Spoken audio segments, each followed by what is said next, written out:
하지만 이곳엔 그렇지 않은 것. 하나님 나라에 살고 싶어요.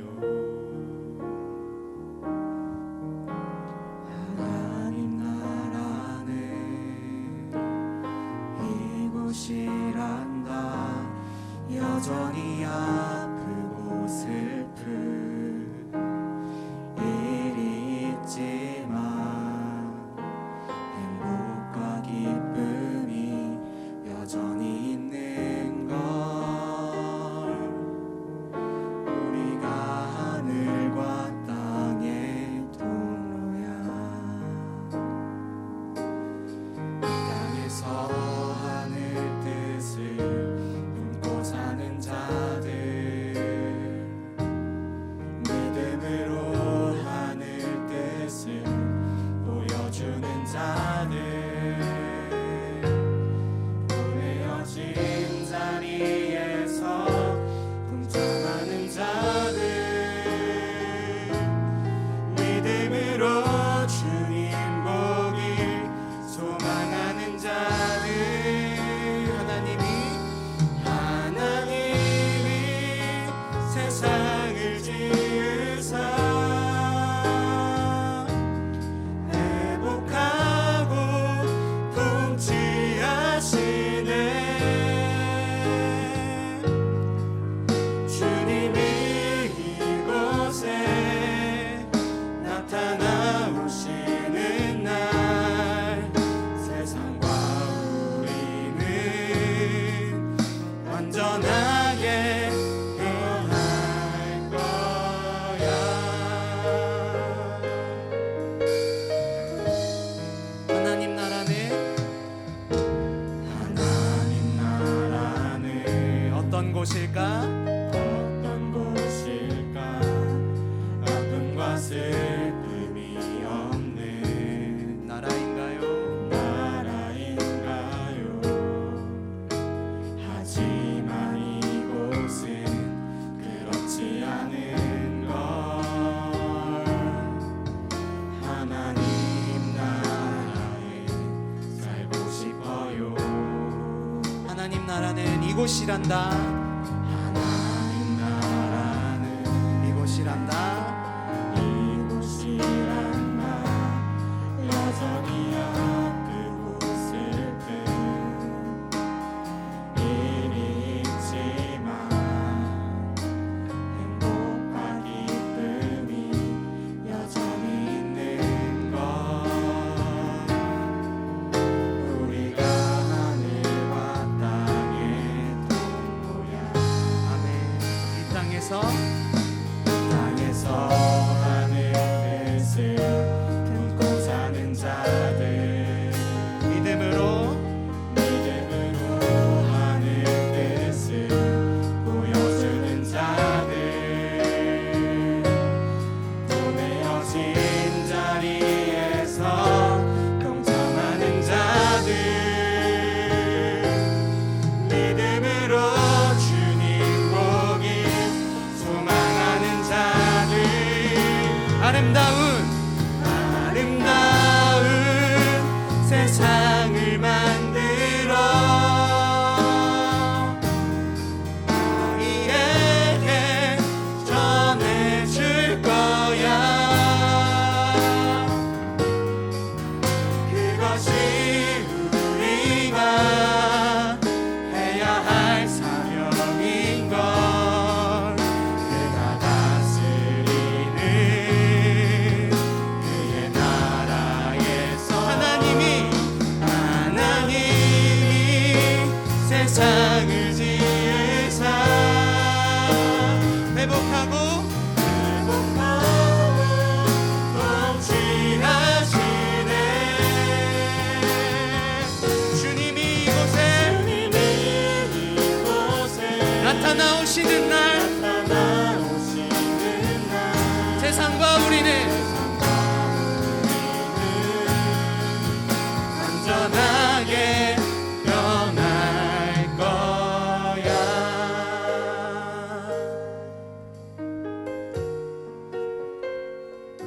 예배를 시작하며 같이 기도했으면 좋겠습니다. 이 시간 특별히 기도할 때는요, 평안을 구하며 기도합시다. 늘어나는 확진자의 숫자 속에서 불안한 마음을 가지며 살아가는 우리들이지만 주님께서 주시는 참된 평안을 구하며 기도합시다.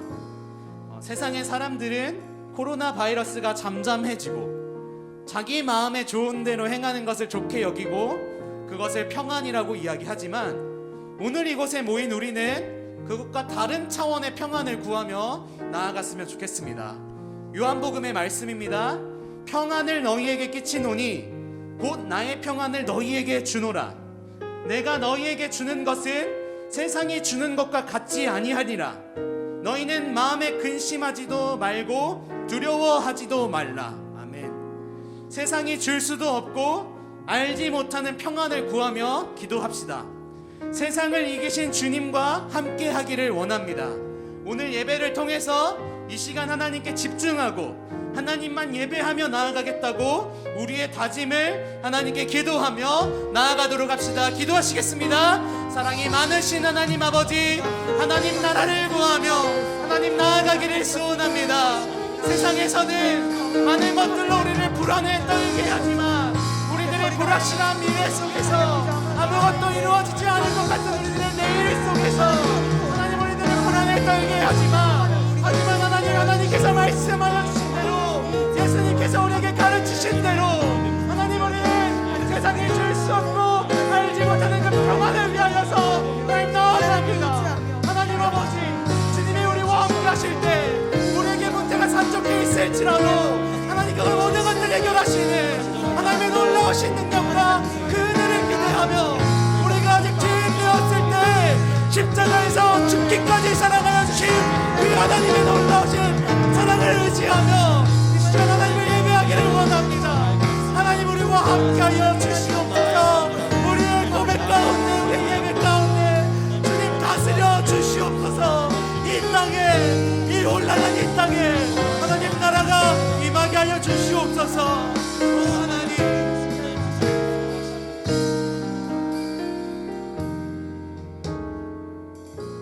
사랑이 많으신 하나님 아버지, 우리도 하나님 잘 되기를 원합니다. 우리도 안전하기를 원합니다. 하지만 하나님 우리가 말하는 잘 되는 것과 안전과 평안은 세상에서 이야기하는 것과는 기준이 많이 다릅니다. 하나님과 어떻게 하든지 가까이 하고 싶습니다.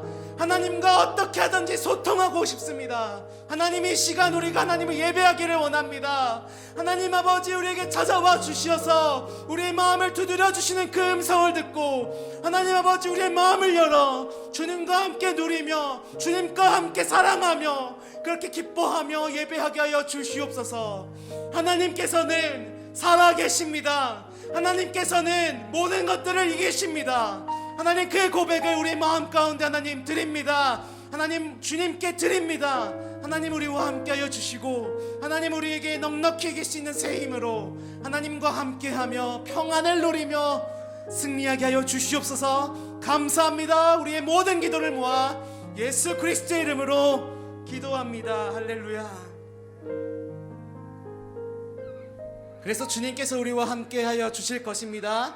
지금은 비록 어려울지라도, 지금은 나중에 어떻게 우리가 될지 몰라도, 뭔가 이 코로나가 언제 끝날지 몰라도 그래도 주 예수의 날에 이르러 모든 것들이 합력할 선을 이루고 모든 것들이 완전해질 것들을 꿈꾸며 시간 기쁨으로 박수치며 찬양합시다.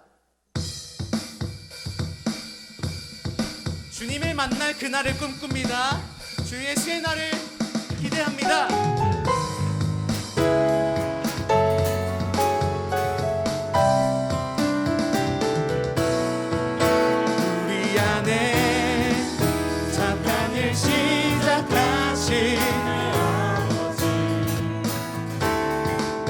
소망의 날, 기쁨의 날에 아름답게 하시니 우리 안에 영원한 소망 주신 내 아버지,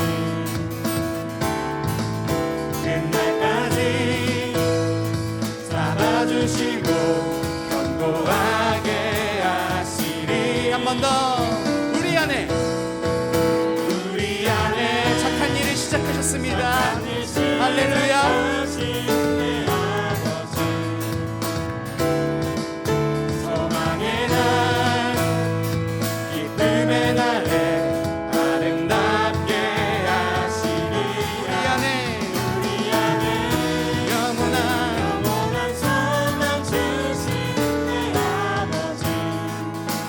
끝날까지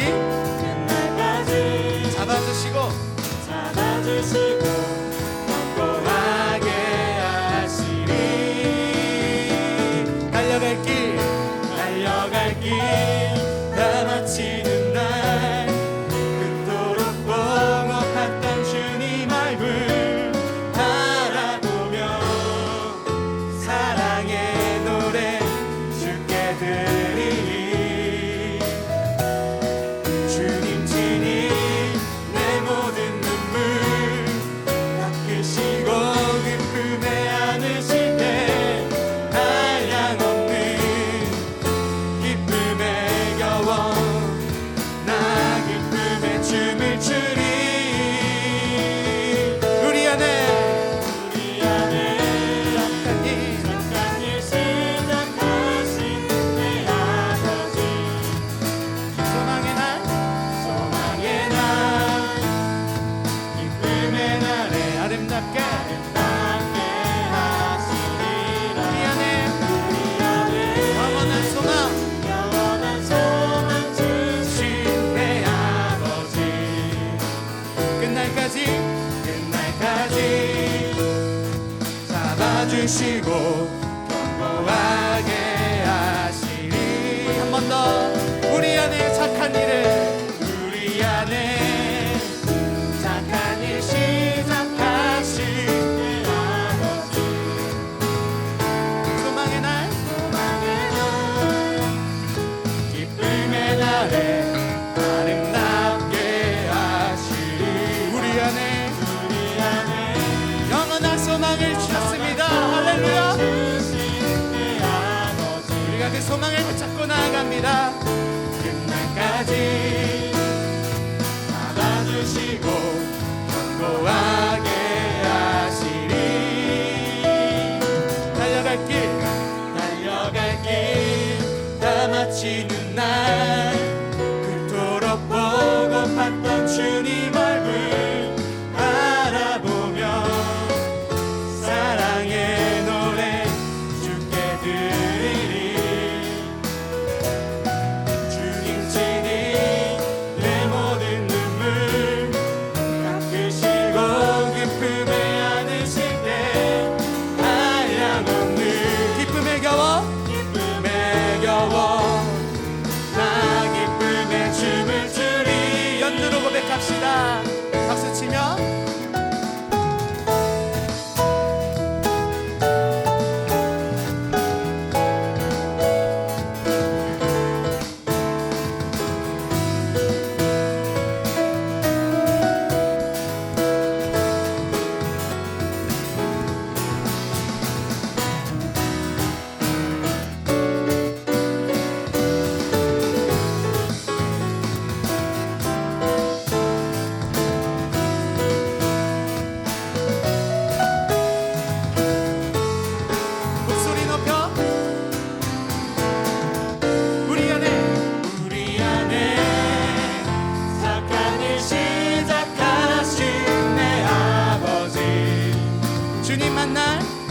주님 만날 영광의 날에 완전하게 하시리라. 주의 얼굴 마주하고나 찬양하리라. 할렐루야. 포기하지 않을 것입니다. 아멘. 주와 같은 그 형상으로 변화되게 하시리. 한 번 더. 착한 일 시작하신 내 아버지. 주님 만나 영광의 날에 완전하게 하시리. 아멘. 주의 얼굴 마주하고 나 찬양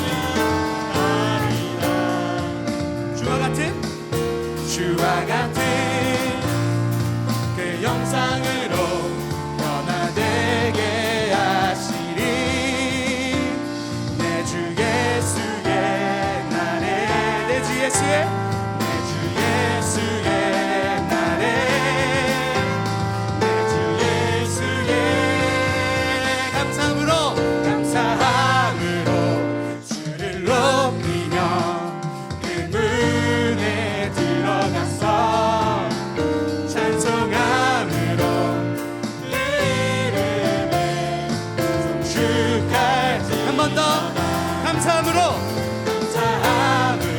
주를 높이며 그문에 들어가서 찬송함으로 그 이름을 송축할지어다. 여호와를 즐거이 불러 기쁨으로 주께 나가리. 여호와 하나님 난 주의 백성 기르시는 양이라. 여호와를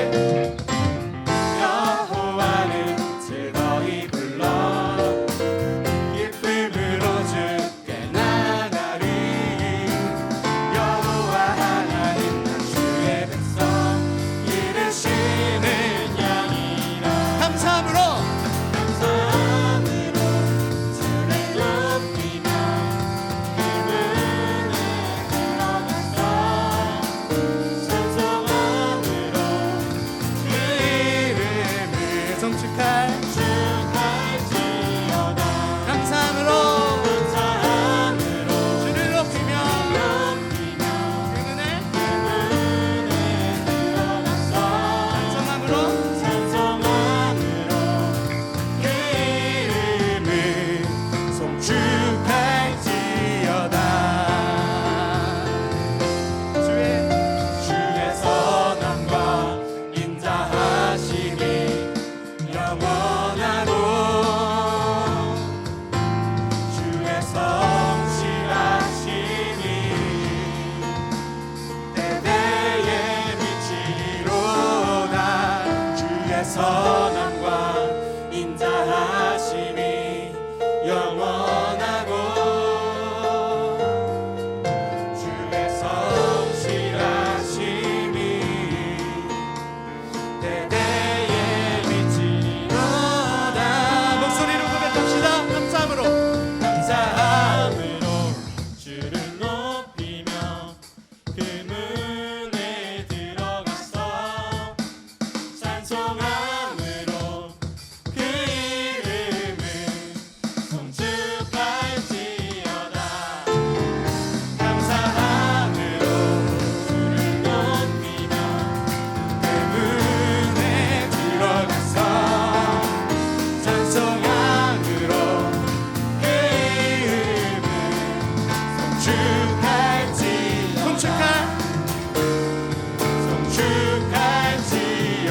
송축할지어다.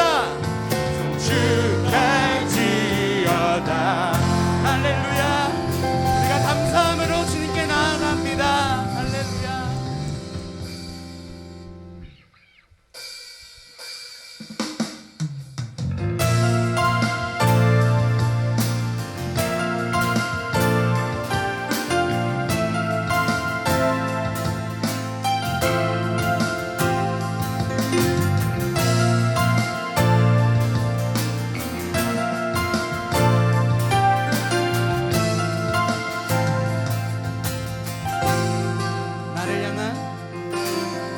나를 향한 주의 사랑 산과 바다에 넘치니 내 마음 열 때 주님 나에게 참 자유 주셨네.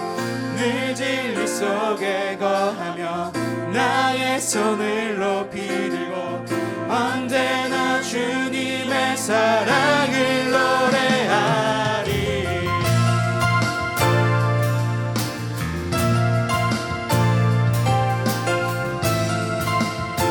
다시 한번 고백합시다.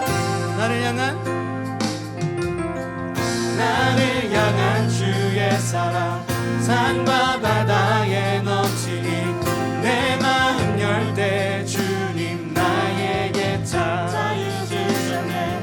늘 진리 속에 거하며 나의 손을 높이 들고 언제나 주님의 사랑을 노래하리. 주의 사랑 노래하리라. 영원토록 노래하리라. 주의 사랑 노래하리라. 영원토록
춤을 출 때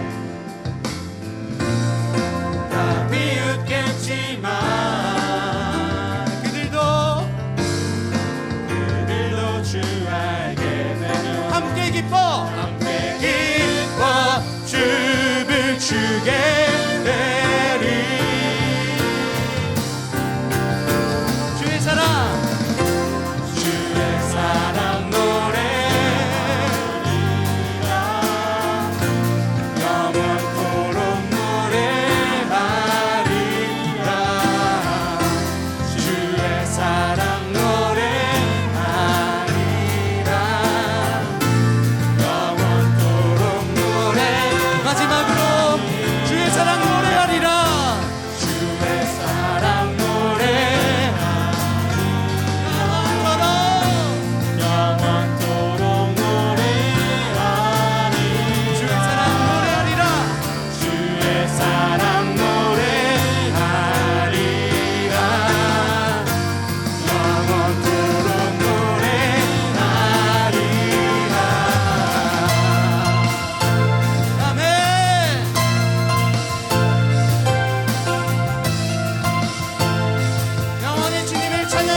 주시옵소서. 할렐루야. 할렐루야.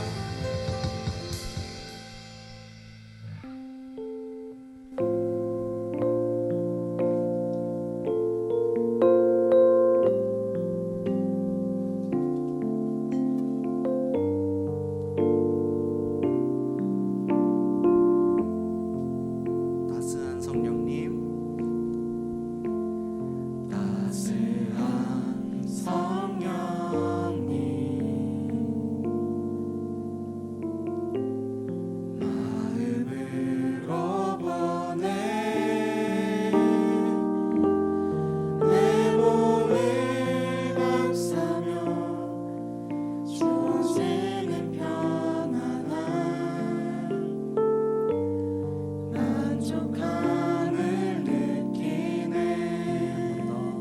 따스한 성령님, 따스한 성령님,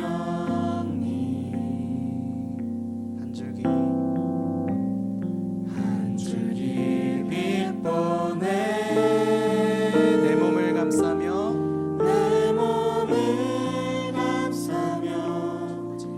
주어지는 평안함 그 사랑을 부르신 곳에서 나는 예배하네. 어떤 상황에도 나는 예배하네. 부르신 곳에서 나는 예배하네. 어떤 상황에도 나는 예배하네.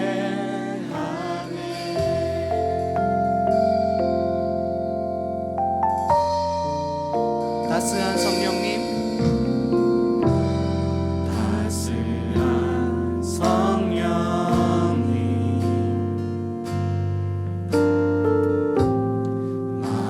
마음으로 보내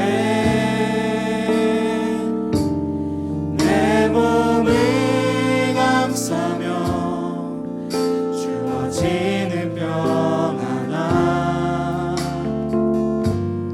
만족함을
다짐을 담아서 한 번 더 기도하며 나아갑시다.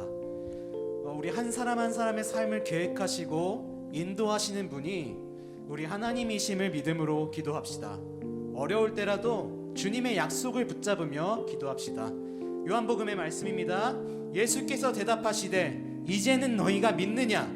보라, 너희가 다 각각 제 곳으로 흩어지고 나를 혼자 둘 때가 오나니 벌써 왔도다.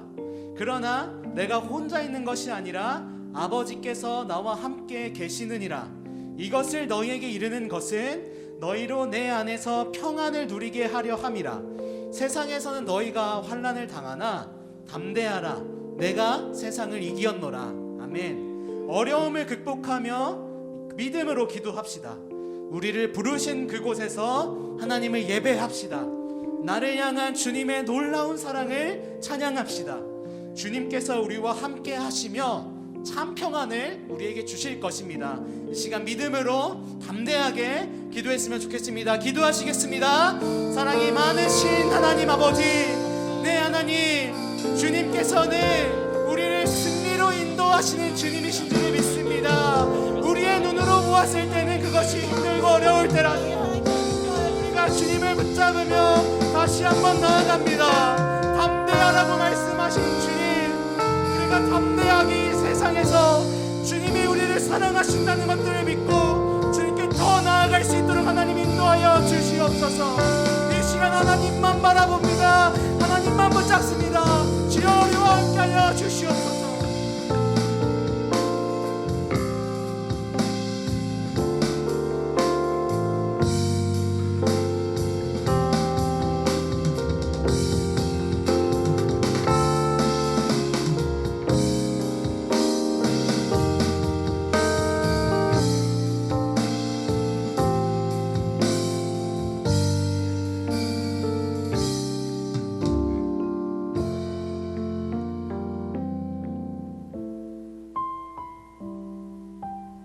오늘의 말씀 갈라디아서 2장 15절부터 21절까지의 말씀, 신약성경 304쪽입니다. 우리는 본래 유대인이요 이방 죄인이 아니로되 사람이 의롭게 되는 것은 율법의 행위로 말미암음이 아니요 오직 예수 그리스도를 믿음으로 말미암는 줄 알므로 우리도 그리스도 예수를 믿나니 이는 우리가 율법의 행위로서가 아니고 그리스도를 믿음으로써 의롭다함을 얻으려 함이라. 율법의 행위로서는 의롭다함을 얻을 육체가 없느니라. 만일 우리가 그리스도 안에서 의롭게 되려 하다가 죄인으로 드러나면 그리스도께서 죄를 짓게 하는 자냐? 결코 그럴 수 없느니라. 만일 내가 헐었던 것을 다시 세우면 내가 나를 범법한 자로 만드는 것이라. 내가 율법으로 말미암아 율법에 대하여 죽었나니 이는 하나님에 대하여 살려 함이라. 내가 그리스도와 함께 십자가에 못 박혔나니 그런즉 이제는 내가 사는 것이 아니요 오직 내 안에 그리스도께서 사시는 것이라. 이제 내가 육체 가운데 사는 것은 나를 사랑하사 나를 위하여 자기 자신을 버리신 하나님의 아들을 믿는 믿음 안에서 사는 것이라. 내가 하나님의 은혜를 패하지 아니하노니 만일 의롭게 되는 것이 율법으로 말미암으면 그리스도께서 헛되이 죽으셨느니라. 아멘. 여러분 반갑습니다. 할렐루야. 네, 우리 옆 사람이라면 인사할까요? 제가 자주 하는 인사법인데요. 여러분 정말 참 잘 오셨습니다 라고 옆에 인사했으면 좋겠어요. 예배하러 오러 참 잘 왔어 이렇게 칭찬해 주셨으면 좋겠어요. 네, 참 잘 왔어요. 네, 감사합니다. 오늘 기도하고 찬양했던 것처럼 코로나가 우리를 흔들 수 없을 줄로 믿습니다. 할렐루야. 우리가 어떠한 위치에 있던, 우리가 이것의 현장에서 예배를 드리던, 더 이 단계가 격상돼서 예배하던 우리의 심령 깊은 중심은 동일하게 하나님께 있을 줄로 믿습니다. 할렐루야. 우리 그것을 잃어버리지 않고 하는 시간이었으면 좋겠어요. 코로나19가 다시 기승을 부리고 있습니다. 근데 이런 상황 가운데 우리는 최선을 다하여 상황에 잘 대처하여 유연하게 잘 대응하고 예배해야 할 줄로 믿습니다. 저는 믿기로 우리의 중심이 하나님을 향한 믿음이 바로 서 있을 때 본질을 잃지 않고 유연하게 반응하여 하나님을 예배하게 될 줄로 믿습니다. 상황이 점점 좋지 못한 것으로 치닫고 있는 것은 현실인 것 같아요. 하지만 우리가 믿음으로 신실하신 하나님을 예배함으로 또다시 다가오는 이 위기를 슬기롭게 믿음으로 극복하기를 바랍니다. 그러한 삶, 예배하는 삶, 그러한 삶을 살기 위하여 오늘 믿음에 대한 관점으로 오늘 말씀을 들어보셨으면 합니다. 오늘 말씀과 찬송과 기도를 통하여 우리의 믿음을 굳건히 세우실 하나님의 은혜를 기대하며 이 시간 예배하는 저와 여러분 되시기를 소망합니다. 할렐루야. 아멘. 말씀 시작하겠습니다.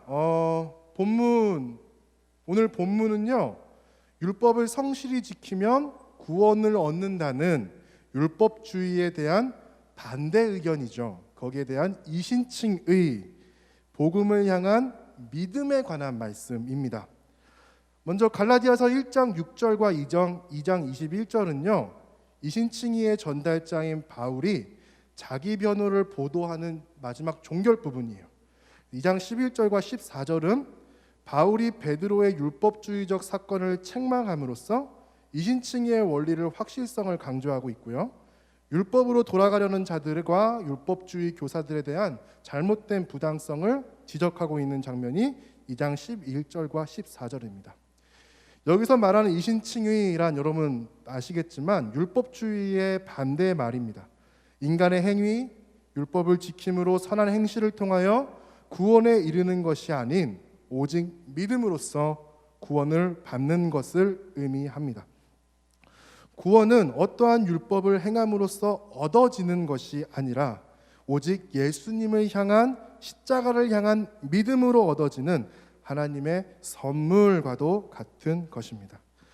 이것을 한자로 이신칭의라고 하여서요, 믿음으로써 의로움을 얻는다, 칭함을 받는다, 이신득의라기도 하던데 그런 의미를 지녔습니다. 의롭다, 칭함을 받는 의미는 예수님이 메시아이며 그분의 십자가의 대속 사건을 믿음으로 말미암아 거룩하다, 깨끗하다, 정결하다 그렇게 여겨져서 하나님과 동행하기에 합당하게 되는 것을 의미하며 하나님의 백성 혹은 하나님 아버지의 자녀가 되어 구원을 얻는다라는 의미입니다.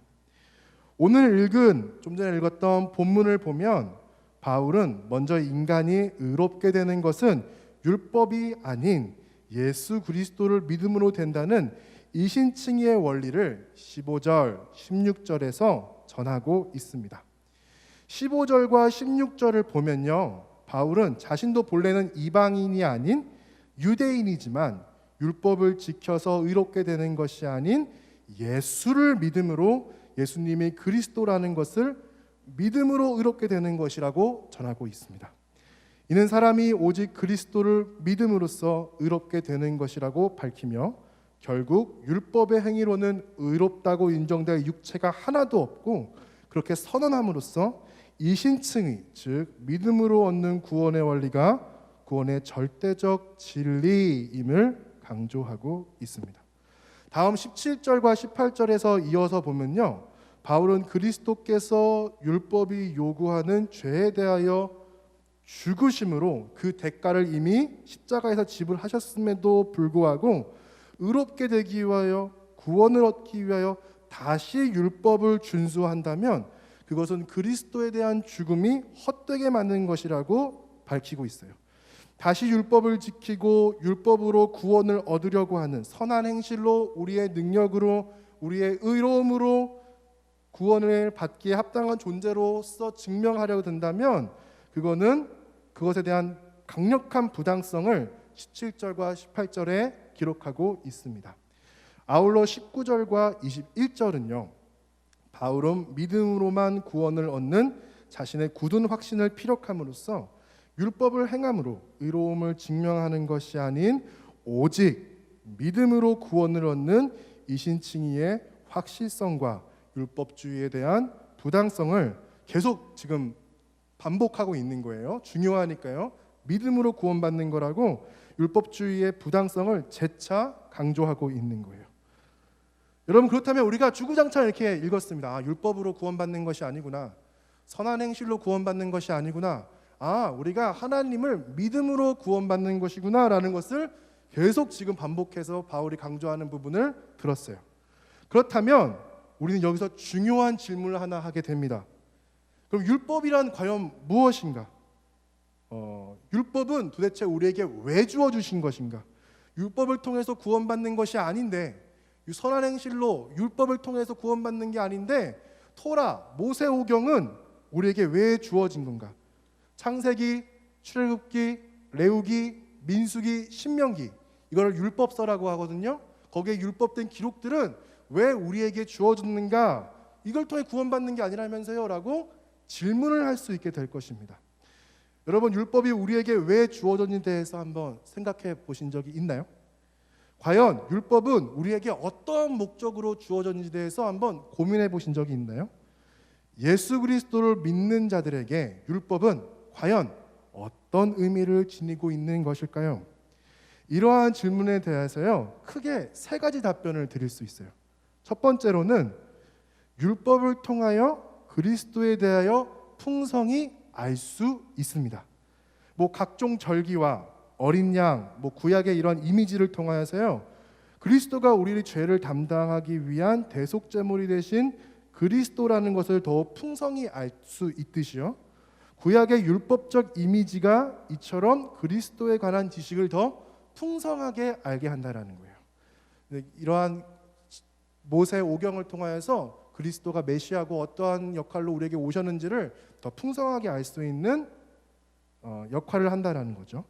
둘째로는요, 율법이 우리에게 주어진 이유는 바로 죄가 무엇인지 알게 하고 우리 힘으론 이 율법을 온전히 지키지 못하는 죄인임을 깨닫게 하기 위해서입니다. 우리가 말씀 몇 구절 좀 찾아봤으면 좋겠는데요. 로마서 3장 19절과 20절입니다. 한번 띄워주시겠습니까? 감사합니다. 우리 같이 한번 읽어보도록 하겠습니다. 시작. 물은 율법이 말하는 바는 율법 아래에 있는 자들에게 말하는 것이니 이는 모든 입을 막고 온 세상으로 하나님의 심판 아래 있게 하려 함이라. 그러므로 율법의 행위로 그의 앞에서 의롭다 하심을 얻을 육체가 없나니 율법으로는 죄를 깨달음이니라. 아멘. 방금 읽은 말씀처럼 율법으로는 죄를 깨닫는 기능이 있습니다.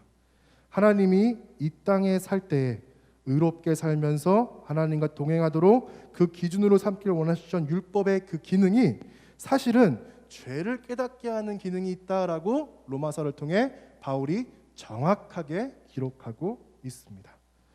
세 번째는요, 세 번째의 기능으로는 바로 도덕법이라는 것이 있어요. 율법에는 총 세 가지 종류의 법이 있어요. 다 율법이라고 다 똑같은 법이 아니에요. 세 가지 종류의 법이 있어요. 그 중에는요, 제사법이 있고요, 의식법이 있고요, 그리고 도덕법이 있어요. 뭐가 있다고요? 제사법, 의식법, 도덕법이라는 게 있어요. 근데 제사법과 의식법은요, 구약에서 하나님을 예배하고 섬겼던 방법을 의미해요. 예를 들어 여러분 욤키푸르라는 절기를 혹시 아시나요? 대속제일이라는 절기인데요. 이제 대제사장이 대표로 지성소에 들어가요. 그래서 뭐냐면은 이스라엘에 있던 모든 백성들의 죄를 대제사장이 이 제사를 통해서 죄를 사하게 하는 절기예요. 그게 욤키푸르라는 대속제일이라는 건데요. 그래서 짐승의 피를 가져다가 지성소에 들어가서 언약궤 앞에 피를 뿌리고 하나님 우리 죄를 용서해 주세요라고 기도해서 용서를 구하는 그런 절기가 있었는데, 그러나 오늘날은 이런 행위를 하지 않습니다. 왜일까요? 그것은 예수 그리스도의 십자가가 보혈로 인하여 구약에서 의미하는 제사의 완성이 예수님이 되신 거예요. 그렇기 때문에 그것을 번복해서 율법을 지켜서 죄를 대속할 필요가 없는 거죠. 우리는 예수 그리스도의 보혈로 하나님 앞에 우리가 무릎 꿇고 예수님을 믿음을 통하여서 용서를 얻는다라는 거예요.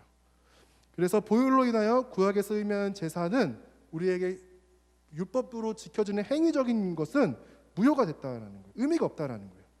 우리의 죄를 속하여 주는 것은 더 이상 이러한 율법적인 행위적인 제사가 아니라 그리스도의 십자가의 보혈, 예수님을 통하여 우리의 죄가 깨끗이 씻기기 때문에 더 이상 이처럼 도덕법과 제사법과 의식법은 지킬 필요가 없고 새롭게 우리가 예수를 통해서 하나님을 섬기게 되는 거죠. 이처럼 율법에서 말하는 제사법과 의식법은 지키지 않아도 될 율법입니다.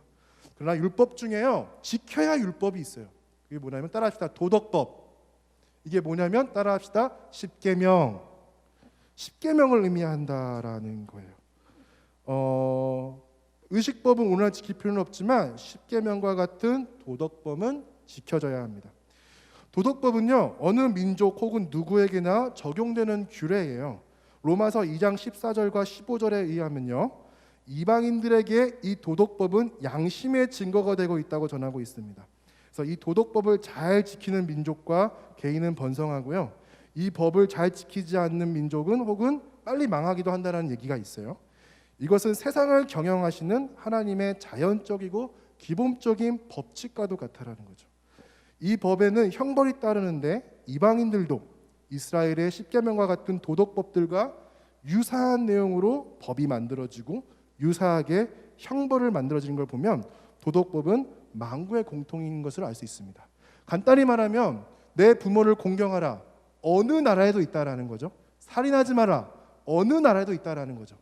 이러한 공통적인 부분이 있는데, 유사한 부분이 있는데, 이러한 도덕법들이 십계명으로 우리에게 정확하게 주어졌고, 이러한 도덕적인 십계명은 우리가 지켜져야 한다라는 거예요. 이러한 십계명과 같은 도덕법은 그리스도인들에게 매우 중요합니다. 물론 우리는 율법을 구원의 행위로 지키는 것은 아니에요. 도덕법과 같은 율법은 거룩한 성도들에게 성령님의 능력 안에서 살아내야 하는 삶의 지표와 같은 거예요. 그리스도가 주신 은혜로 구원을 얻고 주신 은혜로 그리스도를 위해 그리스도인으로 살아야 한다라는 거예요. 그리스도를 위해 산다는 의미가 바로 이 도덕법, 우리에게 유효한 율법을 지키는 것을 의미합니다. 하나님을 사랑하고 이웃을 사랑하는 것, 그리스도를 사랑하는 마음으로 이웃을 사랑해야 한다는 것이 바로 그 의미입니다. 구원을 위하여 의롭다 칭함을 얻기 위하여 율법을 지키는 것이 아니라, 구원을 받기 위하여 이 도덕법의 율법을 지키는 것이 아니라, 구원받은 자들이 하나님을 사랑하고 섬기는 존재로서 자발적이고 순종적인 태도와 섬김으로 삶의 지표로 여기며 행해져야 하는 율법인 것이에요. 그러나 여러분, 우리에게 주어진 이 율법이 감당하기 쉬운 게 현실일까요? 아닐까요? 어려운 게 현실이죠. 그렇죠? 어떻게 해야 우리는 이 구원의 감격을 회복하고 사랑으로 자발적으로 이 계명에 머물 수 있을까요? 우리가 하나님의 백성이라면, 하나님의 자녀라면, 믿음으로 우리가 구원을 얻었더라면 우리는 기쁨으로 감사하며 하나님을 사랑하고 이웃을 사랑해야 하는 일을 감내해야 하는 것입니다. 바로 구원을 얻은 존재로서 하나님 사랑과 이웃 사랑의 일을 감당해야 하는 것이죠. 그런데 이제는 내가 산 것이 아니요 내 안에 그리스도께서 사시는 것이라고 우리가 말씀을 읽었는데, 이것의 현실은 정확하게 말합시다, 쉽지 않다라는 거예요. 녹록지 않습니다. 남을 돕고 사랑하기는커녕 내 자신조차 사랑하기 어렵고 구하기 어렵고 건사하기 어렵다라는 게 팩트인 것 같아요. 현실이에요. 우리의 마음과 시선은 우리의 연약함에 머물러 있을 때가 참 많습니다. 일보 전진도 못하고 일보 후퇴도 못하고 그대로 주저앉아 버리는 삶의 모습을 우리는 나 자신을 비롯하여 우리 주변에서 심심치 않게 우리의 이야기로 발견할 수 있을 겁니다. 우리는 어떻게 하면 그리스도인으로 이 이신칭의의 구원의 감격을 회복하고 하나님의 말씀에 순종하여 거뜬히 사랑하고 섬기며 살 수 있을까요? 그러하기 위하여 우리의 문제들을 우리는 어떻게 해결해 나아갈 수 있을까요? 그것의 답으로 제가 찾은 것은요, 우리는 먼저 이 믿음이라는 이 단어에 우리의 초점을 여기서 옮겨갈 필요가 있겠습니다. 오늘 살펴볼 믿음은요, 두 가지의 형태의 믿음이에요. 하나는요, 하나님의 백성으로서 영원한 생명을 얻을 구원의 믿음과, 다른 하나는 우리 삶 속에서 하나님이 우리를 구하실 삶을 향한 아버지에 대한 믿음이에요. 동일한 믿음이지만 믿음의 효과가 우리가 느끼기에는 두 가지로 온다라는 거죠. 죽어서 가는 구원, 하나님의 그 나라, 그것을 말하는 믿음이 있고, 이 땅에서 우리가 실제로 삶을 살할 때 그 믿음을 통하여 얻어지는 이 삶을 향한 구원이 또 동일하게 있다라는 것이에요. 동일한 믿음이지만요, 우리는 믿음을 가질 때 이 두 종류의 믿음을 모두 회복할 필요가 있습니다. 죽어서 천국 갈 믿음을 지니는 것이 필요하며, 또 이 땅에서 하나님이 우리를 구하실 하나님 나라의 소망이 되실 것에 대한 믿음 역시 우리는 지녀야 한다는 거예요. 즉, 우리는 천국 소망의 믿음과 이 땅에서 살 때에 하나님이 나의 구원자 되심을 믿는 믿음, 그 믿음을 지녀야 한다는 거예요. 성경이 말하는 구원은 1차원적으로 죽음 이후의 구원, 그것만을 이야기하지는 않습니다. 그것을 포함하고 있는 거예요. 전체적으로 죽음과 삶에 대한 모든 전인적인 구원을 성경은 말하고 있어요. 제가 말하기가 있는 게 아니라 구약과 계시록에 흐르고 있는 구원에 대한 정의를 삶과 삶의 전인적인 모든 것에 대해서, 생명에 대해서 얘기하고 있다라는 거예요. 우리는 이 점을 명시하고 믿음을 지녀야 합니다. 이신칭의, 즉 믿음으로 구원을 얻는다라는 의미는 앞서 말한 것과 같이 의롭게 되어 정결하게 되어 하나님과 동행하게 되었다라는 의미예요. 다시 말하면 하나님의 백성, 하나님의 자녀가 되어 구원을 얻었다라는 의미입니다. 여기서 구원은 내세의 의미만을 내포한 것이 아니라는 거예요. 앞서 말했던 것처럼 죽어서도 천국이지만 하나님과 동행하는 그 어디나 천국이 될 수 있음을 의미하는 것입니다. 할렐루야. 고난이 있더라도 하나님과 우리가 함께하는 그곳이 하나님의 나라인 줄로 믿습니다. 할렐루야.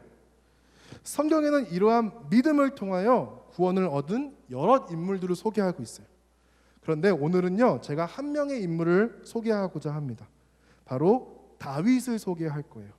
구원을 향한 다윗의 믿음, 이 믿음을 잘 반영하고 있는 본문이 바로 시편 54편입니다. 우리 시편 54편 우리 같이 한번 읽어보도록 할까요? 화면에 나오고 있습니다. 우리 한 절 한 절 7절까지 있는데 같이 한번 읽어보도록 하겠습니다. 시작. 하나님이여, 주의 이름으로 나를 구원하시고 주의 힘으로 나를 변호하소서. 하나님이여, 내 기도를 들으시며 내 입의 말에 귀를 기울이소서. 낯선 자들이 일어나 나를 치고 보악한 자들이 나의 생명을 수색하며 하나님을 자기 앞에 두지 아니하였음이니이다. 셀라. 하나님은 나를 돕는 이시며 주께서는 내 생명을 붙들어 주시는 이시니이다. 주께서는 내 원수에게 악으로 갚으시리니 주의 성실하심으로 그들을 멸하소서. 내가 낙헌제로 주께 제사하리이다. 여호와여, 주의 이름에 감사하오리니 주의 이름이 선하심이니이다. 참으로 주께서는 모든 환난에서 나를 건지시고 내 원수가 보응받는 것을 내 눈이 똑똑히 보게 하셨나이다. 아멘. 이 시편 54편에 대한 배경 설명을 해드릴게요. 이 시편 54편이 쓰여진 배경이 어떤 배경이냐면, 다윗이 사울을 피해서 그일라라는 요새로 도망갔을 때 쓰여진 시가 오늘 시편 54편이에요. 600여 명의 자신의 군사들과 함께, 다윗의 군사들과 함께 사울을 피하여 그일라로 숨어들었는데, 마침 블레셋이 그 그일라 지역을 침공해 와서 그 요새를 약탈하는 것을 일삼았어요. 그일라에 숨어있던 다윗이 블레셋에 고통당하고 있는 그일라 지역 사람들을 도무지 방관할 수 없어서 블레셋과 맞서 싸우기를 결정합니다. 이외에 다윗의 순복들이, 충신들이 이것을 반대하고 나서요. 다윗 장군님, 우리는 숨어 있는 존재인데 여기서 맞서 싸우면 당연히 사울에게 발각됩니다. 우리 여기 좀 조용히 있는데 조금 조용히 좀 지나갑시다. 좀만 참으면 돼요. 불의한 거, 하나님의 성도를 괴롭힘 당하는 거 조금만 질끈 눈 감으면은 사울이 우리 발견 못하고 우리도 평화롭게 살 수 있어요 라고 다윗의 그 신복들이 다윗에게 싸우지 말 것을 제안한다는 거예요. 그러나 다윗은 이미 왕의 마음을 가지고 있었던 것 같아요. 블레셋으로부터 고통당하는 하나님의 백성들을 가만히 놔둘 수가 없었어요. 그래서 그일랏 사람들과 연합하여서요 블레셋과 맞서 싸우게 됩니다. 이렇게 나와서 싸워서 승리를 얻다 보니까 다윗이 결국은 사울에게 들키게 된다는 거예요. 그러자 사울이 블레셋이 그일랄로 쳐들어왔을 때는 군사 한 명도 안 보내요. 그런데 다윗이 그일라에 있다라는 소식을 들으니까 어떻게 돼요? 전 지파를 소집하여서 다윗을 잡을 것을 명령해요. 군대를 파견한다라는 거예요. 이렇게 되니까 그일라 지방 사람들은 아주 큰 혼란에 빠지게 됩니다. 다윗은 블레셋으로부터 자신들을 구하기 위하여 목숨을 걸고 싸웠는데 사울이 다윗을 잡으러 온다 하니까 이제 큰 혼란에 빠진 거예요. 왜냐하면 다윗과 친한 존재들은 그동안 무자비하게 잡아 죽였던 사울이었거든요. 심지어 제사장도 죽였던 게 사울이었어요. 이 사실을 알고 있던 그일라 사람들은요 큰 고심을 하다가 다윗을 사울에게 내주기로 결정합니다. 결국 다윗을 그일라 사람들이 배신하는 거예요. 목숨을 걸고 도왔던 다윗이었어요. 생명을 걸고 들킬 건 알지만 그일라 사람들을 하나님의 백성이라고 생각하고 그들을 보호하기 위해서 싸웠던 다윗이었어요. 그런데 결국 도움을 주었던 그들에게 의해서 다윗이 배신을 당한 배신을 당한 거예요. 다윗이 이러한 일을 겪으면서 얼마나 고통스러웠을까요? 아마 그 마음엔 엄청난 상처와 스크래치들이 남았을 거예요. 이에 다윗은 도망가기로 결정해요. 근데 이게 또 도망가기로 결정한 게 다윗의 위대함이에요.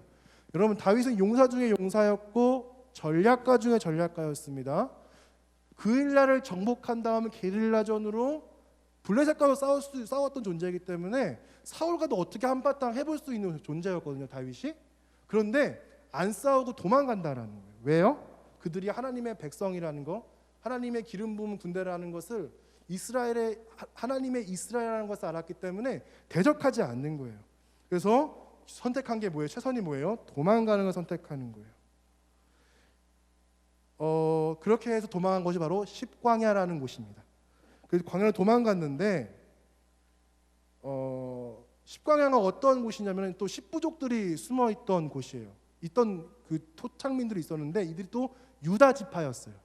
유다 지파였어요. 같은 다윗이 유다 지파잖아요. 또 같은 지파이기도 하고 또 다윗이 블레셋과 싸웠을 때 그들의 도움을 받았던 부분이 있었어요. 그래서 다윗이 내가 여기서 배신당했지만 십광야로 피하면 배신당하지 않고 숨어 있을 수 있을 거야라는 판단이 있어서 그 십광야로 도망간 거예요.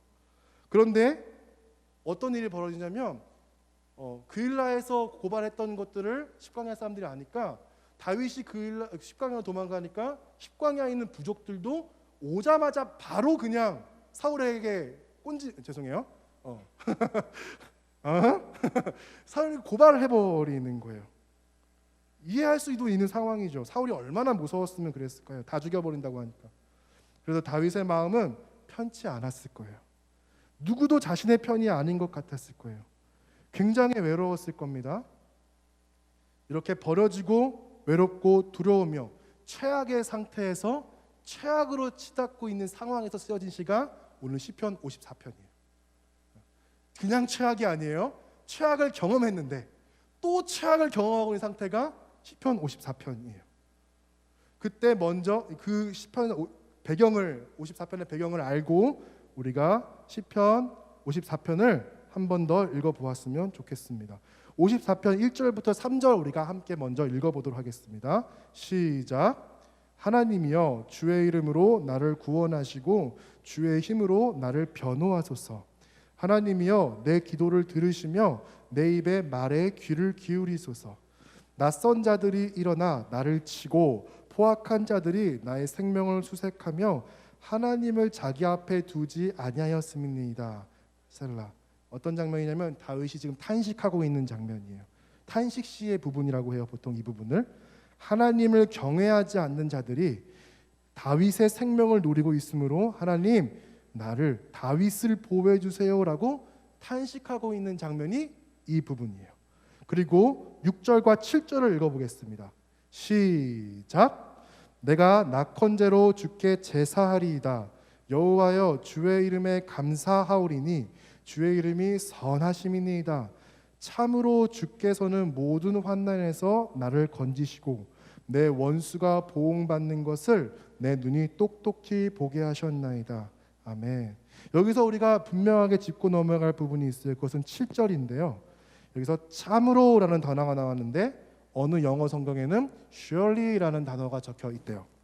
그런데 이 무슨 뜻이냐면 분명하게, 확실하게 이전에 내가 경험해 봤는데 내가 하나님이 모든 환난에서 나를 건지실 거라는 것을 이미 경험하였기 때문에 압니다라는 뜻이에요. 이미 하나님이 나를 이전에도 구하셨기 때문에 하나님이 나를 구하실 것을 믿습니다. 압니다. 이미 하나님이 나를 구하십니다. 왜냐하면 예전에도 나를 그렇게 그런 상황 가운데 구했거든요 라는 의미인 거예요. 7절은 다윗의 믿음에 대한 근거에 대한 말씀이에요.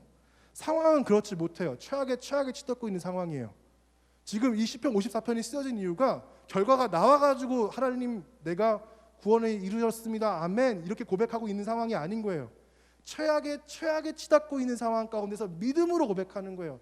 이전에도 골리앗을 때려잡을 때도 사울에게 기름 부음 받을 때도 사울의 단창이 날라올 때도 하나님이 나를 구하셨습니다 라는 이전에 있었던 경험을 고백을 하면서 이제는 그렇기 때문에 나는 낙헌제로 예배할 겁니다 라고, 즉 감사함으로 하나님께 나아갈 겁니다 라고 고백한다는 거죠.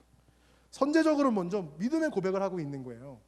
상황이 돼서 감사합니다가 아니에요. 이 상황은 지금 6절 볼게요. 6절에 보면은 낙헌제, 즉 감사의 예배를 드릴 것이다 라고 적혀 있어요.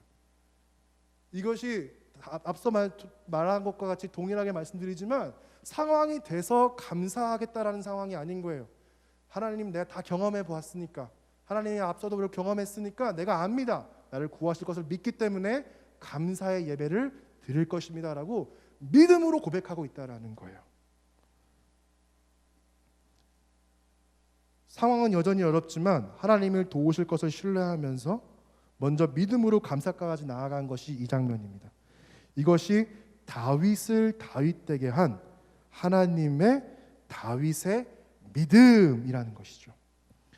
믿음은 주어지는 것입니다. 선물과도 같은 거예요. 분명 그래요. 우리가 믿고 싶다고 믿어지지 않죠. 전도해 보셨죠? 네. 그게 뭐 우리가 뭐 언변이 뛰어나서 그 사람들이 믿는 겁니까? 아니죠. 그냥 믿음은 어떻게 보면은 선물과도 같다라는 거예요. 분명 그러합니다. 그런데요, 여러분 이거 아셨으면 좋겠어요. 때론 믿음은 학습되기도 한다라는 거예요.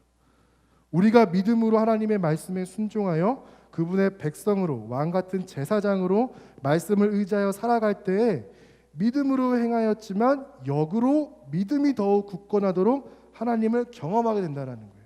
겨자씨만한 믿음이 있어도 산을 옮길 것이다 라고 예수님 말씀하셨죠. 겨자씨만 믿음으로 진짜 산이 옮겨지면 그 믿음이 정말 더 이상 작은 믿음일까요? 아니라는 거예요. 우리의 겨자씨만한 믿음이 있어도 하나님은 우리를 통해 우리의 삶에 영향력을 미치시고 우리를 다스리고 우리를 이끄실 수 있다라는 거죠. 그거를 우리가 경험하면 우리의 믿음 더 이상 작은 믿음이 아니라 믿음은 계속 이렇게 성장해 나아가는 것이에요.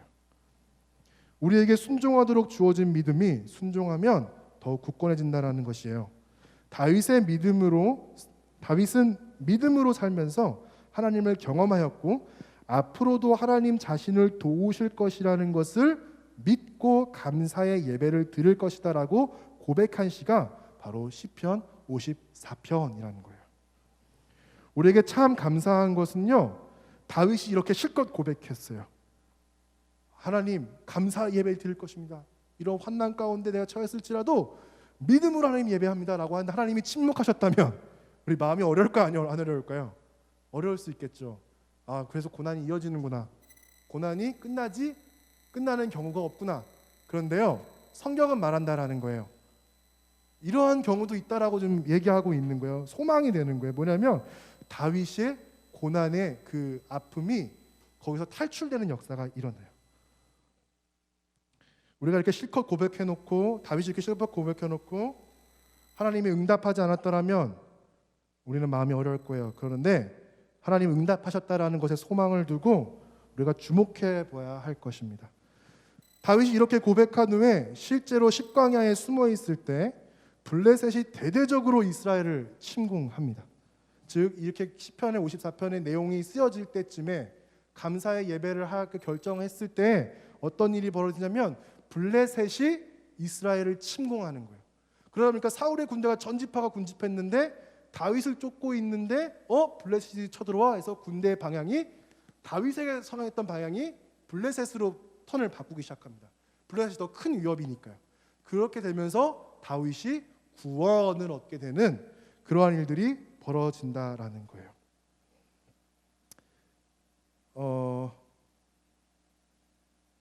그렇게 돼서 사울의 군대와 블레셋이 싸우면서 하나님을 경외하지 않는 자들의 싸움이 일어나서 오늘 시편 말씀처럼 그렇게 되는 거예요. 경외하지 않는 사람들끼리 싸움이 일어나서 스스로 망하게 되는 길들을 걷게 되었다라는 거죠. 여러분, 하나님 참 좋은 분이십니다. 할렐루야. 우리를 도우시고 이끄시며 좋은 길로 인도하시는 선하신 하나님이십니다. 우리가 이것을 잊지 말고 하나님을 끝까지 신뢰해야 하는 거예요. 지금 당장 내 삶 가운데 그것이 이루어지지 않았더라도 여러분 믿음을 갖고 하나님이 나를 구하실 거라는 그 신뢰를 갖고 우리의 인생을 살아가야 한다는 거예요. 혹여나 삶 가운데 칠흑같이 어두운 인생의 역경을 걷고 계신 분이 계십니까? 한 치 앞도 가늠할 수 없는 미래가 여러분을 혹여나 두렵게 하십니까? 인생이 내 마음 같지 않을 때가 있습니까? 인생에게 속았다라는 생각이 드시는 분이 계십니까? 여러분 쉽지 않은 상황일지라도 믿음으로 다윗처럼 하나님이 나를 구원해 줄 것을 감사함으로 하나님 앞으로 나아가시기를 바랍니다. 작은 순종을 통하여 하나님을 더 경험하게 될 것입니다. 할렐루야. 작은 믿음을 통하여 하나님을 더욱 신실하게 믿게 될 것입니다. 하나님의 구원하시는 역사를 우리는 분명하게 경험하게 될 것입니다. 이러한 은혜가 하나님을 아는 지식이 우리에게 있기를 바랍니다. 다윗에게 있었던 믿음의 결과가 여러분 모두에 있기를 소망합니다. 여러분 다 함께 따라해 보실까요? 작은 믿음일지라도 순종하면 하나님을 경험하고 큰 믿음으로 나아가게 됩니다. 여러분 모두 다윗과 같은 믿음을 소유하셔서 굳건한 믿음의 사람으로서 오직 믿음으로 하나님의 구원의 역사를 경험하여 하나님의 사랑과 이웃 사랑을 실천하는 저와 여러분 되길 주 예수님의 이름으로 축복합니다. 그렇게 믿음으로 누리는 축복받는 존재로서 하나님과 동행하여서 구원을 누리는 천국과 이 땅에서 하나님 나라를 누리고 삶으로 살아내는 저와 여러분 되기를 바라요. 그리스도를 향한 흔들림 없는 견고한 믿음이 우리의 삶과 죽음으로부터 구원하실 것입니다. 그리스도를 향한 흔들림 없는 견고한 믿음을 통하여 구원의 은혜를 향유하시는 저와 여러분 되길 다시 한번 소망하고 축복합니다. 헌금하시겠습니다.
사랑과 은혜가 충만하신 하나님, 코로나19가 팽창하는 가운데서도 오늘 우리가 흔들리지 아니하고 마음과 시간과 물질을 구분하여 하나님께 드릴 수 있게 하심을 감사합니다. 이 드림의 고백들을 통하여 하나님 홀로 높임을 받으시고 영광 받아 주시옵소서. 오늘 우리가 믿음을 위하여 기도하였습니다. 또한 우리에게 처한 어려운 상황들을 위하여 기도하였습니다. 하나님, 우리가 하나님을 향한 시선이 흔들리지 않게 하시고 믿음으로 얻는 구원의 은혜를 누리는 저희 될 수 있도록 인도하옵소서. 코로나19 속에서도 우리의 믿음이 더 굳건하게 서게 하시며 무엇보다도 이 상황 가운데서도 하나님을 경외하는 마음을 잃어버리지 않게 하시고 삶 속에서 하나님을 알아가는 지식이 날마다 넘치게 하여 주시옵소서. 드리고 싶으나 드리지 못한 손길도 있을 줄 믿습니다. 그 사연과 삶을 모두 기억해 주셔서 저희 모두 동일하게 하나님께 감사의 고백을 올려드리는 저희 될 수 있도록 인도하옵소서. 감사드리며 사랑이신 우리 구주 예수 그리스도의 이름으로 기도드립니다. 아멘.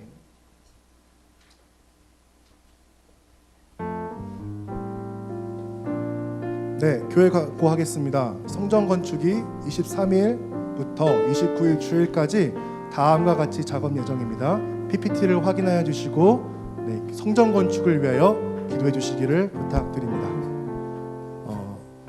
필사 대회 있습니다. 2020 구역별 쪽복음 필사 대회 진행 중입니다. 여러분 다들 하고 계시죠? 다들 하고 계시죠? 할렐루야. 그렇습니다. 12월 20일 주일 저녁 예배까지 진행되니까요. 지금이라도 늦지 않았으니까 조금이라도 참여하실 수 있는 분들은 최선을 다해서 참여해 주시기를 부탁드립니다. 방역 안내입니다. 우리 교회는 사회적 거리두기를 1.5단계 방역 지침에 협조하여 다음과 같이 방역을 시행하고 있습니다. 지금 자리에 앉으신 것처럼 마스크를 끼고 있는 것처럼 방역에 최선을 다하는 우리 청년 1, 2부 됐으면 좋겠습니다. 출석 체크 안내입니다. 실시간 영상 예배 진행을 위한 교회 출입은 교회 자체 프로그램 QR코드로 출입을 확인합니다.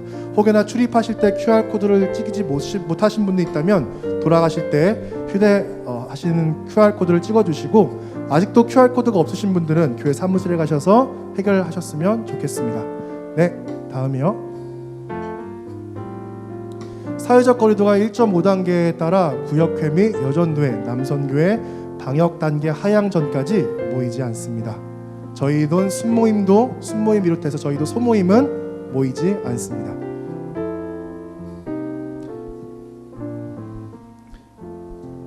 네, 주기도문으로 우리 함께 오늘 예배를 마무리하겠습니다.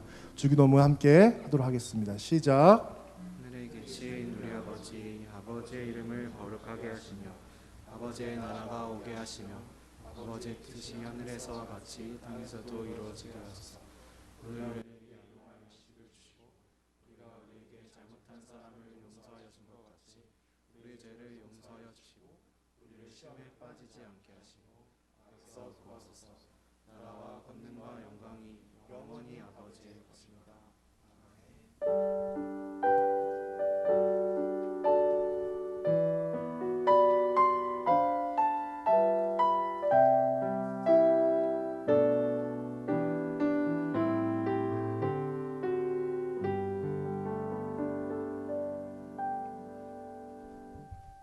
파송 찬양으로 갑시다.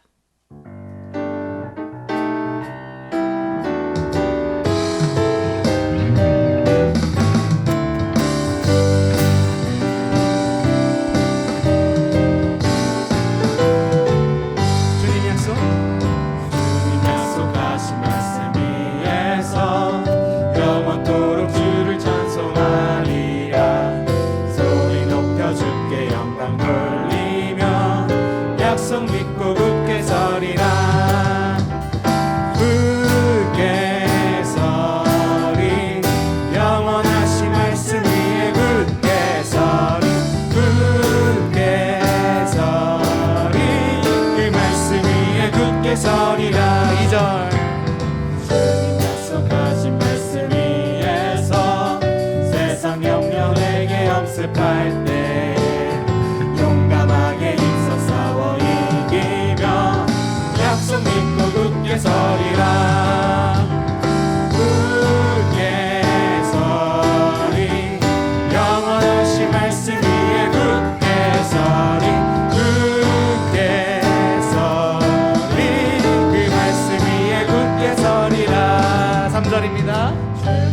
약속하신 말씀 위에서 영원하신 주의 사랑이 믿고 성령으로 힘써 싸워 이기며 약속 믿고 굳게 서리라. 4절입니다. 주님 약속. 주님 약속하신 말씀